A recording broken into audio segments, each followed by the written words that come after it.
Olá, telespectadores ouvintes da nossa rede Alesp. Hoje, mais um programa Conexão Legislativa. Hoje eu converso com o deputado Gil Diniz, ele já está aqui, aí na sua tela. Deputado, como é que está? Tudo bem com o senhor? Tô bem, graças a Deus. Uma honra falar contigo, Sérgio. Pô, toda minha, né? E eu te chamando de senhor, antes de entrar o programa agora, você falou, não, você não pode ser, você tá com essa cara de novo. E você é bem Não, mais tá. novo do que eu, independentemente disso, eu te chamando de senhor, né, deputado? O senhor tem a idade. Meu pai é um pouquinho mais novo que o senhor, ó. Tá brincando? Sério? Sério, meu pai é, Eu com, meu pai é com de 60, 65. deputado. É, Meu pai é eu tô. 65. Ah, ele é de 65. Exatamente. E eu sou de 59, deputado, 59. É por isso que eu tô nessa quarentena, meu amigo. Manda a fórmula pra gente aqui, Sérgio. A fórmula, depois eu vou te passar. Deixa comigo. Deputado, primeiro de tudo, a gente vai conversar aqui, eu quero bater esse papo. Não é uma entrevista, é bater papo, né? Nessa meia hora aqui. E eu quero saber primeiro da tua, né, ascensão, né, na tua carreira, né, e chegando aí a deputado, né, estadual eleito aqui, né, no seu primeiro mandato na Assembleia Legislativa, mas eu queria antes que você me contasse dos teus trabalhos, né, das tuas profissões. Eu sei que você é apelidado de carteiro reaça, mas para o telespectador entender também um pouco que a gente está fazendo esse programa aí na Assembleia Legislativa por causa também dessa pandemia, né, que a gente não pode estar presencial por enquanto, infelizmente, né, porque eu acho que a presença é muito boa por causa do calor humano, né, das pessoas, isso é muito importante. Mas a gente está tendo que ficar, enfim, confinado nessa quarentena, não tem outro jeito. Eu queria que você contasse um pouquinho da tua história. Sérgio, eu sou pernambucano. Eu nasci na cidade de Serra Talhada, sertão de Pernambuco, no ano de 86. É, como muito nordestino, né, muito retirante, meus pais, eles saíram de Pernambuco ali, fugindo do desemprego, da fome, da violência que marcava ali a região à época, e vieram para São Paulo. Primeiro veio meu pai, conseguiu um emprego na construção civil, e pouco tempo depois ele chamou minha mãe, e eu e meu irmão, né? Tenho mais um irmão. E nós viemos. Aí aquela história, os nordestinos que nos ouvem aqui, que nos assistem aqui na Rede Alesp, sabem como que é. É o Itapemirim Viagens, o Tribus, 3 dias na estrada, né? Comendo ali o frango, a farofa, o biscoitinho de siquírio. E em 95, em janeiro de 95, nós chegamos na rodoviária do Tietê. Então, para nós ali, aquela é uma situação inusitada. Pense que lá em Serra Talhada não tinha nem farol na cidade, nem semáforo na cidade, e você chega em São Paulo já encontra uma marginal Tietê, arranha-céus, uma metrópole como essa aqui que a gente vive. Minha mãe foi trabalhar de diarista, Dona Nena, né? Até hoje ela é faxineira, não está indo ao trabalho justamente por conta dessa pandemia. E ela diz, né, que pô, só vai parar de trabalhar quando morrer, né? Que o trabalhador, o pobre ali, ele gosta, né, de trabalhar. Então, enquanto meus pais trabalhavam ali, meu pai na construção civil, minha mãe como faxineira, diarista, eu e meu irmão, a gente tinha ali aquela rotina de crianças simples, crianças humildes, e íamos para a escola. Sempre estudamos em escola pública. Meu primeiro trabalho foi como entregador de leite. Nós íamos ali, saía todo dia 4 horas da manhã, íamos ali no bairro do Pari, aqui em São Paulo, né, na Vigor, Leco. Nós enchemos uma Kombi, eu, né, e o dono da freguesia ali de leite, enchemos a Kombi e íamos entregar esse leite. E quando eu chegava, tomava um banho, almoçava e ia para a escola estudar.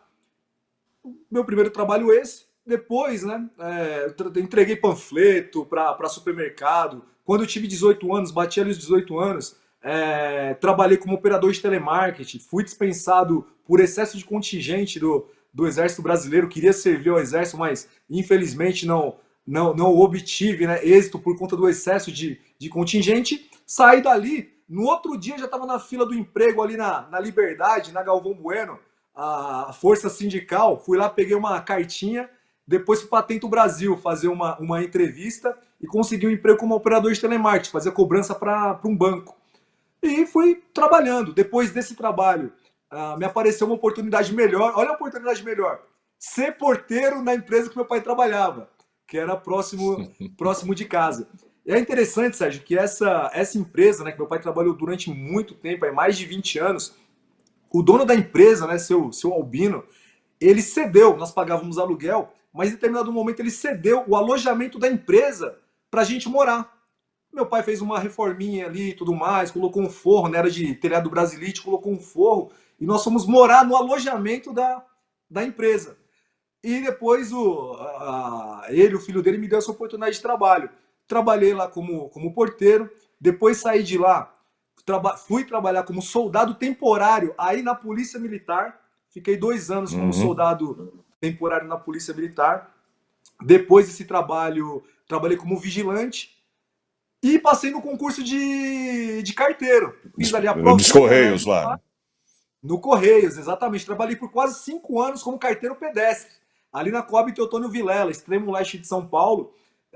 Então, durante 5 anos, tive essa rotina de ter aquela comunidade ali, né, na Coab, perto mais ou menos ali do terminal Sapopemba, todos os dias ali naquela região, entregando as minhas cartas.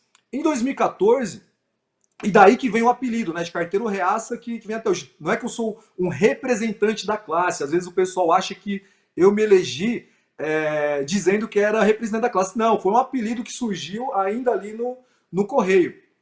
Em 2014, eu conheci o Eduardo Bolsonaro na época da eleição. O Eduardo Bolsonaro, deputado federal, que quebrou recorde de votos, aí 1.800.000 votos na última eleição, mas ele estava disputando a primeira eleição, filho do presidente Bolsonaro hoje. Ele entregando panfleto num semáforo.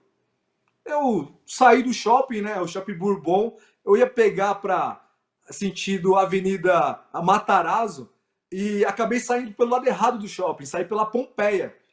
E ele e o irmão dele, o Carlos Bolsonaro, num semáforo panfletando e pedindo votos. Ora, eu já conhecia o trabalho do deputado federal Jair Bolsonaro, hoje presidente, então eu ia votar no filho dele por isso. Então já conhecia o Eduardo. Aí fiquei naquela dúvida, meu, Uhum. atravesso a rua, não atravesso, vou lá cumprimentar, não vou. Falei, não, quer saber? Vou lá cumprimentar. Atravessei a rua, cumprimentei e falei, olha, você é o Eduardo Bolsonaro, filho do Jair Messias Bolsonaro. Aí ele deu risada e falou, olha, você conhece até o nome do meio, né? O Messias do pai. Então realmente você acompanha o nosso trabalho. Nisso o Carlos veio. O Carlos é vereador no Rio de Janeiro.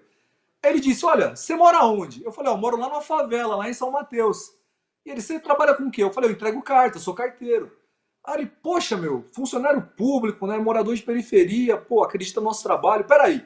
Ele pegou o telefone e ligou pro pai dele, pro presidente Bolsonaro. Aí eu, me deu o telefone ali, ele, pai, fala com o Gil, me deu o telefone. Aí eu, caramba. Aí eu, capitão, eu tô em sentido, posso descansar? Fiz uma brincadeira ali com ele, ele, pô, deu aquela risada tradicional dele, né? Ha, ha, ha, ha. Pô, tu é carteiro ou tu é milico? Eu falei, não, capitão, eu sou carteiro e tal, mas já trabalhei na Polícia Militar por dois anos. Aí ele me agradeceu pelo apoio ao Eduardo e tudo mais, e ali nasceu uma amizade. Nós apoiamos ali o Eduardo, né, durante a campanha e felizmente ele foi eleito deputado federal. Quando ele assume o mandato, ele me convida a trabalhar com ele na sua assessoria parlamentar. Aí eu fiquei naquele dilema.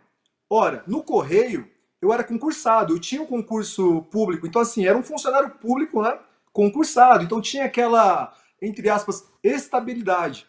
E como É. funcionário agora, assessor parlamentar, cargo de comissão, é livre nomeação e livre exoneração, poxa. Pisou na bola, rua e tchau. Só que eu não pensei duas vezes. O que eu fiz? Pedi a conta no correio, né? Pedi a exoneração no correio, peguei ali o pouquinho que tinha, fundo de garantia tal e tudo mais, e rapei fora. Fui trabalhar na assessoria do Eduardo. Durante esses 4 anos, de 2015 para cá, trabalhei com ele, rodei o estado de São Paulo, rodei o Brasil muitas vezes junto ao Eduardo e junto ao presidente Bolsonaro, já em clima de pré-campanha.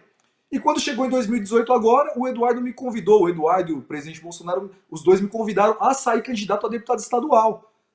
Ora, eu jamais Uhum. teria a chance de ser eleito deputado estadual por meios próprios, né? A gente sabe que uma eleição é Sim, muito, é muito muito difícil, complicado, é né? complicado, exatamente. Não, não é fácil, Dificílima. né, deputado? É difícil você ter que angariar, né, o número de votos que você precisa para tanto o estadual, né, quanto o federal, mais ainda, né?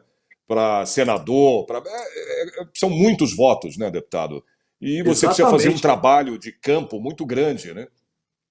Sim. Eu fiz, não, e eu fui o quinto mais votado, né? Eu tive 214.037 votos. Eu sei. A votação foi extremamente expressiva. Novamente, claro, graças, né, ao nosso trabalho Uhum. como assessor parlamentar, o trabalho no dia a dia ali com as pessoas, ao nosso profissionalismo, claro, mas graças também a essa confiança que a família Bolsonaro, o presidente e o Eduardo me deram, né, me honraram, e o povo reconheceu na urna. E esses Claro, claro. 214.037 votos me trouxeram aqui para a Assembleia.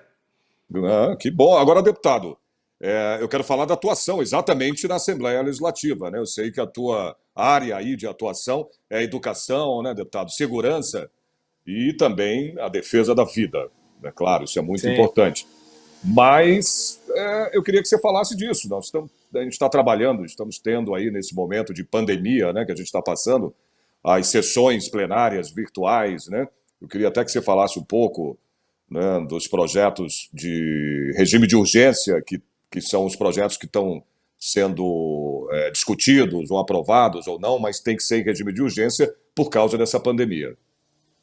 Não, exatamente. É interessante porque entrou uma turma nova agora, né? A gente tem uma Uhum. oxigenada aqui na Assembleia. Tem um pessoal muito ligado à rede social, tem um pessoal mais conservador, tem um pessoal mais liberal. E eu fico feliz porque nesse momento, né, de pandemia, nós começamos a utilizar essas ferramentas digitais.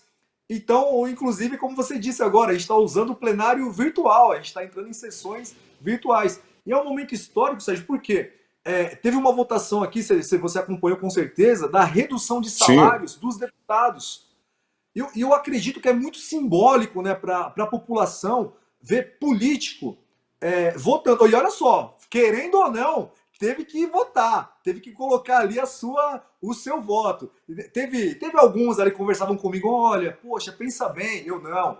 A gente tem que diminuir, porque a gente precisa dar o exemplo. Enquanto muita gente tá passando necessidade, perdendo o seu trabalho e tudo mais, o político ele tem que cortar na carne. Não tem jeito. Então foi claro que foi o presidente Cauê Macris que pautou esse debate aqui na casa, mas teve o nosso respaldo, teve o nosso apoio, e nós pontuamos na rede social pedindo aos nossos eleitores, aos nossos seguidores, que apoiassem essas medidas. E olha, não vi, não, desde o tempo que eu acompanho política, né? Acompanho desde adolescente, aí não com tanta ênfase em si, mas foi a primeira vez que eu vi uma casa legislativa como a Assembleia, né, tão importante assim, reduzindo o salário do deputado.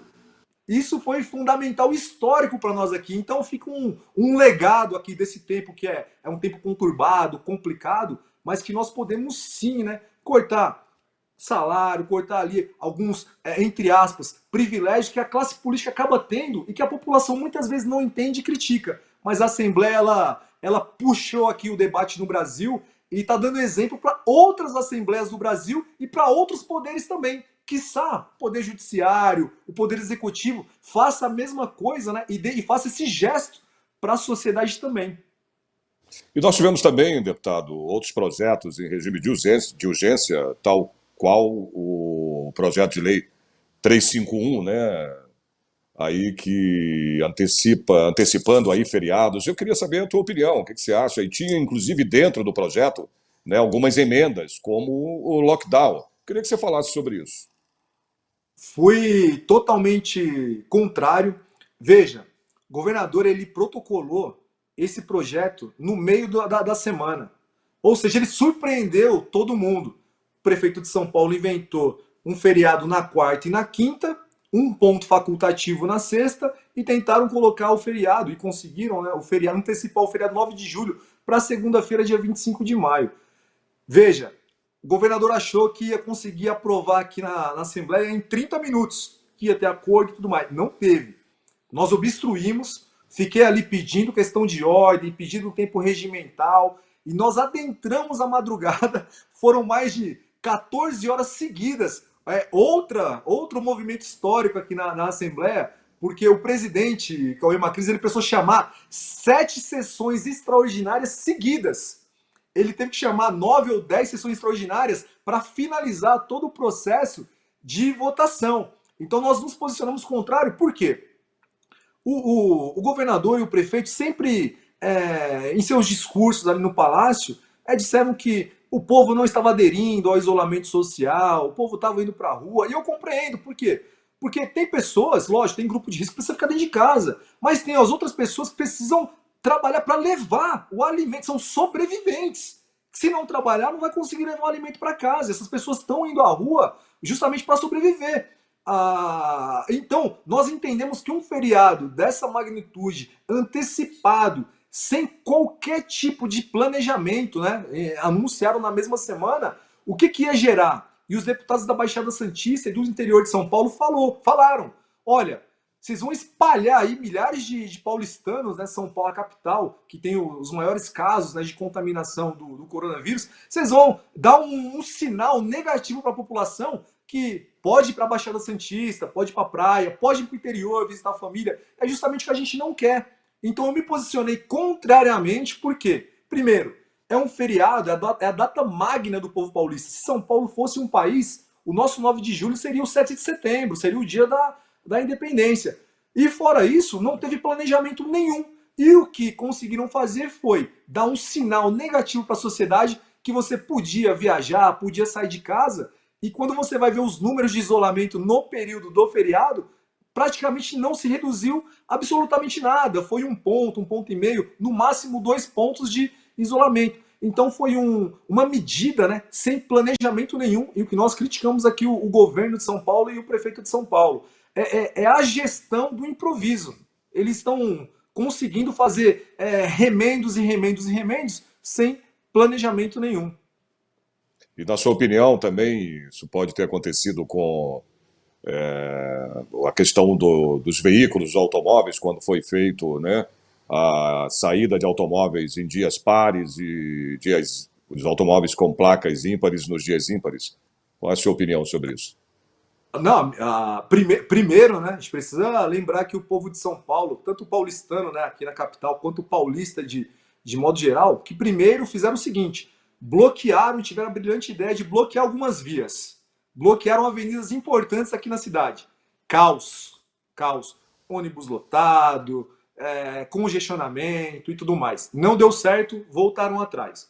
Aí tiveram a brilhante ideia de fazer um rodízio, como você falou, placa par e placa ímpar. Vejam vocês, no dia que você tem a sua placa par, você não podia usar seu carro. No dia par, dia 2, você não podia sair na rua com o seu carro.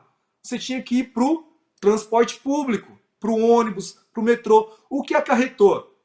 Lotação no transporte público. A gente até pontuou isso. No dia par, quem tinha a placa par foi pegar o vírus no metrô e no ônibus. No dia ímpar, né? Esse pessoal que tinha a placa ímpar, aí sim tinha que se expor ao vírus, né, no metrô e no ônibus. Ou seja, medidas sem planejamento. A população, a gente sempre está na rua. Você está se expondo, diz, não estou me expondo. Eu estou justamente indo agora onde a população está. Estou ouvindo muito comerciante. Fui agora, semanas atrás, Pirassununga, Rio Claro, Analândia, Limeira, Brotas. Verificar em loco, Sérgio, a realidade da população. São Paulo tem 645 municípios. É um país, praticamente é um país. A realidade na capital é uma.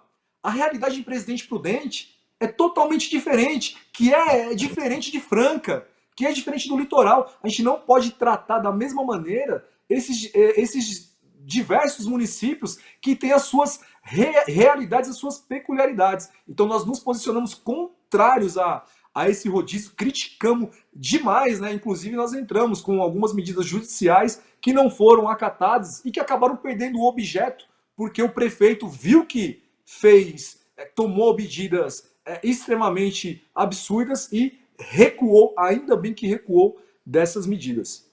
O senhor falou de São Paulo, aliás, São Paulo é maior do que muitos países aí, né, deputado? Sim. Exatamente. São Pois Paulo, é. nós temos aqui mais de 40 milhões de habitantes no estado, né? A região metropolitana são mais de 12 milhões de habitantes aqui. Se você pegar São Paulo, o ABC, a região aqui do Alto Tietê, É muita gente, é muita gente. E é um organismo vivo. Quando você toma uma medida isolada na capital, você prejudica todo o entorno. Não tem como. E tem muita gente, eu conheço muita gente, Sérgio, que mora, vai em Jundiaí e trabalha em São Paulo, que mora em Mogi das Cruzes e vem para São Paulo. Imagina só, você anunciar num dia que você não vai poder usar o teu carro. Como é que você faz? Aí, coitado do trabalhador, vai pro metrô, aí lota o metrô, se expõe ainda mais. E o que acontece? Vai ter que ir para o serviço público, vai ter que lotar os hospitais, vai dar ainda mais trabalho. Então a gente se posicionou contrariamente, né? Nós estamos na linha que nós precisamos prevenir, precisamos tomar cuidado. A questão do álcool em gel, questão da máscara e tudo mais. Porém, o remédio para curar o coronavírus não pode ser mais letal que o próprio coronavírus. A gente precisa tomar esse cuidado. E o desemprego, a fome vem aumentando nesse período de pandemia, infelizmente. Realmente é complicado, né, deputado, essa situação. E eu queria que você falasse, né, você que tem, né, essa bandeira, né, do teu mandato, que é a educação, da defesa da educação, né, da segurança, né, deputado? Então, Sim. isso, eu queria que você exatamente falasse sobre isso, né, das emendas, né, das verbas destinadas para esses setores, neste momento de pandemia, deputado. Olha, nós focamos e foi liberado agora, né, as nossas emendas parlamentares justamente para os hospitais, para a questão do SUS. Então foi fundamental. A gente que critica tanto o governador, pelo menos a gente precisa reconhecer nesse momento. Essas emendas foram liberadas, a maioria delas, e vai ajudar lá na ponta. A gente tem essa preocupação também com a questão do ensino. Por quê, Sérgio? Olha só, as crianças estão em casa. O governo tem dito que elas estão estudando em casa, né? Mais ou menos aquele homeschooling que nós defendíamos e sempre foi criticado. Vejam só, hoje estão em Uhum. casa com ensino domiciliar, com o pai e a mãe ajudando ali e tudo mais. Só que está chegando muita denúncia aqui para nós que o conteúdo das apostilas tem sido diferente do conteúdo das aulas online. Então nós estamos fiscalizando também. Por quê? Porque esse ano não pode ser um ano perdido. E como que a gente vai fazer ano que vem? Nós vamos promover as crianças para o ano seguinte, fazer aquela questão da progressão continuada. Como que a gente vai fazer? A gente precisa ter um aferimento aí de conhecimento, precisa saber se as crianças realmente estão participando das aulas e se o Poder Executivo aqui está dando condições dessas crianças participarem, né? Porque olha só agora, algumas cidades teve a flexibilização da quarentena, porém as escolas não vão voltar. Como é que a Dona Maria vai voltar ao trabalho com o filho em casa sem poder ir para a escola? Geralmente o trabalhador faz isso, né? O filho vai para a escola, passa ali o dia Uhum. na escola, pelo menos uma parte do período, enquanto trabalha. Depois É. volta, pega o filho na escola e tudo mais. E agora a gente não tem isso. Por quê? Porque as escolas estão e permanecerão fechadas por muito tempo. Então a gente está muito atento a essa questão do ensino e focando, né, as nossas emendas parlamentares nesse momento, cobrando aqui o Executivo Estadual para liberar essas emendas, para dar celeridade no combate ao coronavírus. É complicado mesmo. Se eu ver que, vou citar, né, um país aí, Portugal, por exemplo, hoje já está liberado, né, essa flexibilização toda, mas só que com cuidados também. As pessoas abriu o comércio, né, abriu o shopping, abriu tudo, claro, com determinada quantidade de pessoas, né, Sim. frequentando e também ainda protegidos, porque ninguém sabe como é que, se realmente você está imune, se você pegou o coronavírus, por exemplo, né, e você está imune a isso, isso ainda não foi comprovado. Então você tem que continuar se protegendo, né, deputado? E São Paulo, como o senhor mesmo falou, nessa imensidão que é esse estado, né, muita gente, muita circulação de pessoas. Também concordo em relação ao que o senhor falou. Precisa ter, né, um ajuste aí, alguma coisa que seja mais ou menos, né, nem para mais nem para menos, né? E eu queria exatamente a tua opinião em relação a isso, com essa pandemia. O senhor acha que é um momento agora de começar a se flexibilizar aqui no país? Eu acredito que sim. Eu vou te dar um exemplo. Semanas atrás também eu fui ali na região Bragantina, né? Bragança Paulista, Socorro, e fui ali nessas cidades. Comércio fechado, desemprego, pessoas desesperadas. Atravessei a divisa para Minas Gerais. Em Minas Gerais, os casos são muito menores que em São Paulo, muito embora o estado seja enorme, gigante também, Minas Gerais. E as Minas cidades no Gerais entorno. tem 480, desculpa te cortar, deputado, você vê que é maior ainda, de municípios, acho que é 485, 86. Quer dizer, ainda é mais Sim. que São Paulo, né? Que o estado. Minas é muito grande e lógico, também tem as suas peculiaridades, né? Tem lá o norte de Minas, que é o sul da Bahia ali, pô, Uhum. tem Minas faz divisa com São Paulo, faz divisa com Goiás, é enorme, né? Um estado enorme, com o Rio de Janeiro ali. O comércio nas cidades ali na divisa, Bueno Brandão, Borda da Mata, fui até Itajubá, para você ter uma ideia. Eles já flexibilizaram. Vou te dar um exemplo. Eu fui tentar almoçar em Socorro, não consegui. Só conseguia se eu comprasse ali o bandeco, né, a marmitinha, e fosse comer ali na praça. Agora, em Borda da Mata, 65, 70 quilômetros de Socorro, eu já podia entrar num restaurante. Veja vocês. Será que o vírus vai até a divisa de São Paulo com Minas e fala: olha, aqui o governador decretou que eu não posso entrar? E não entra e fica lá na divisa? Ó, pera lá. Olha só, para entrar no restaurante, o que eu precisei fazer? Precisava estar de máscara, precisava limpar as mãos com álcool gel, sentava nas mesas, as mesas uma distante das outras, tinha uma metragem lá que eles especificaram no decreto, sentava na mesa, comia ali o que tinha que comer, pedia o que tinha que pedir, comia, levantava, colocava a máscara, limpava as mãos e ó, ia embora. Tá funcionando. Os casos são mínimos lá, são bastante, são reduzidíssimos. Aí por isso que eu digo, olha, será que lá que está dando certo? Será que não pode servir de modelo? Eu não digo para todos os municípios de São Paulo nesse momento, mas principalmente para os municípios que não tiveram um número expressivo de casos. Tem município, Sérgio, de São Paulo, que não teve um único caso. Tem município que não teve um único óbito.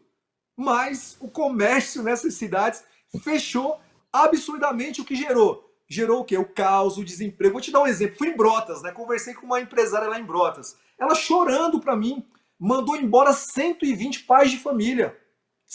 Nossa. 120. Ora, e ela disse: olha, aqui quase não tem caso. Não teve óbito. O óbito que teve lá, e eu estou tentando levantar esse dado, esse número, me informaram lá, tinha um senhor já de idade, grupo de risco de São Paulo, que foi passar a quarentena lá no interior. Ele passou mal e foi atendido numa outra cidade, em Jaú, e veio a falecer. Tinha várias comorbidades e tudo mais. Os moradores de Brotas me disseram o seguinte: que a morte desse senhor foi computada em São Paulo, foi computada em Brotas e foi computada em Jaú, meu Deus. Ora, pelo amor de Deus, que isso? Tem muito prefeito, né, que está tendo problemas com os seus munícipes. Por quê? Porque o decreto estadual veio e o prefeito não tem coragem de assumir a responsabilidade, fazer um decreto municipal, peitar o governo estadual e falar: olha, aqui nós vamos reabrir, flexibilizar com responsabilidade. Aqui a gente não vai radicalizar, a gente também não vai abrir de uma maneira É, excessiva, mas, como eu falei anteriormente, o remédio para o vírus não pode ser mais letal que o próprio vírus. tem razão. Deputado, olha, eu queria aqui para mim a gente ficava uma hora, meu amigo. Não tem problema nenhum.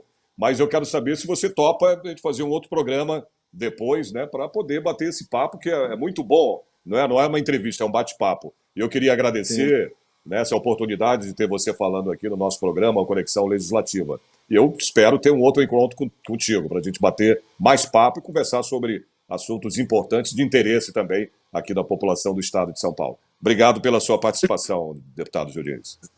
Sérgio, eu te agradeço, fico aqui à disposição, meu mandato, meu gabinete está sempre à disposição de vocês. Estava falando aqui pro pessoal do meu gabinete, desde menino, acompanho vocês, aí você, o trabalho da Silva, sou um fã de Ô, vocês e deputado, tê-los aqui obrigado. como colega de trabalho, amigo de trabalho aqui na Assembleia Legislativa é um motivo de honra e felicidade. Estou sempre à disposição de todos vocês. Para a gente também, deputado. Obrigado. Um abraço e até um próximo programa. Um abraço. Pois é, gente, esse foi o Conexão Legislativa. Vocês viram aí que eu bati um papo, bom papo, com o deputado Gil Diniz. Eu espero vocês no próximo programa. Até lá.